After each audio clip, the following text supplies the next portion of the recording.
পৃথিবীতে এই একটা মুখের দিকে তাকিয়ে আমি হাজারো কষ্ট সহ্য করে নিতে পারি। এই একটা মুখের দিকে তাকিয়ে আমার করা প্রত্যেকটা কষ্ট যেন আমি ভুলে যাই। আলহামদুলিল্লাহ, আমার সেই সৌভাগ্য আল্লাহ দিয়েছে। তো সকাল সকালই ওকে ব্রাশ করতে দিয়েছি, কিন্তু ও তো আর এত ভালো করে করতে পারে না। পরবর্তীতে আমাকে আবার করিয়ে দিতে হয়। তো আমি আবার ব্রাশ করিয়ে দিচ্ছিলাম। একটু জুতায় পানি পড়লে হয়েছে তখনই কান্না জুড়ে দিবে, কারণ জুতা কিছুতেই ভিজা থাকা যাবে না। এই হচ্ছে তার অবস্থা। তো এই তো মুখ ধোয়াতে নিয়ে একটু জুতা ভিজে গিয়েছিল, সেটা নিয়ে আবার কান্নাকাটি শুরু করে দিয়েছে। তো এখন দেখেন, দেখে বোঝা যাচ্ছে যে এই ছেলেটা একটু আগে কান্না করছিল। তো এই হচ্ছে ওনার অবস্থা। তো এই তো সকালবেলা আমি এখানে গরম গরম ভাত আর হচ্ছে চিংড়ি মাছ ভাজি আর ডিম ভাজি করে দিচ্ছি আয়ানের জন্য। এটা দিয়ে ও সকালের খাবারটা খেয়ে নেবে। সকালবেলা আমি চেষ্টা করি ওকে একটু ভারী খাবারই দেওয়ার, কারণ যেহেতু রাতে খুব একটা খায় না, নিজের হাতে যতটুকু খায় রাত্রেবেলাতে আমি ওকে এখন আর খাইয়ে দিই না, আগে দিতাম। তো সকালবেলাতে একটু ভাত বা একটু খিচুড়ি এরকম জাতীয় কিছু দিলে পেটটা ভরে, দুপুরে খাওয়ানোর আগ পর্যন্ত ও ভালো থাকে। তো এই তো দেখেন সারাক্ষণে শুধু দুষ্টুমিই করতে থাকে। এখনও সে একই অবস্থা, দুষ্টুমিই করছে।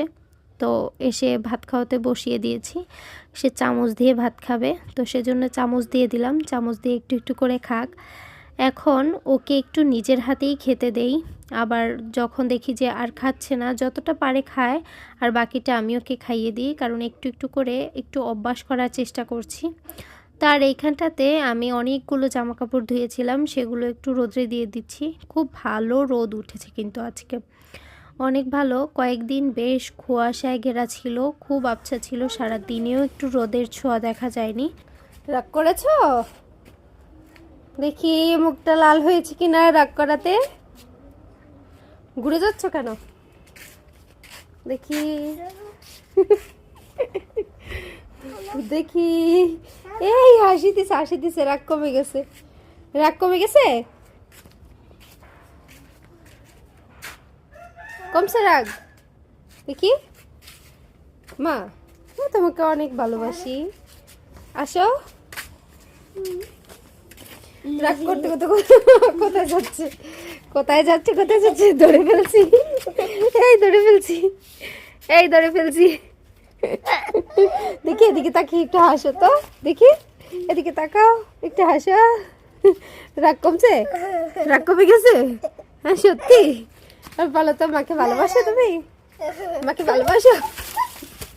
দৌড় দিচ্ছে কে রে? আল্লাহর কাছে সব সময় বলি এইভাবে যেন আমি আমার সন্তানের হাত সারা জীবন ধরে রাখতে পারি।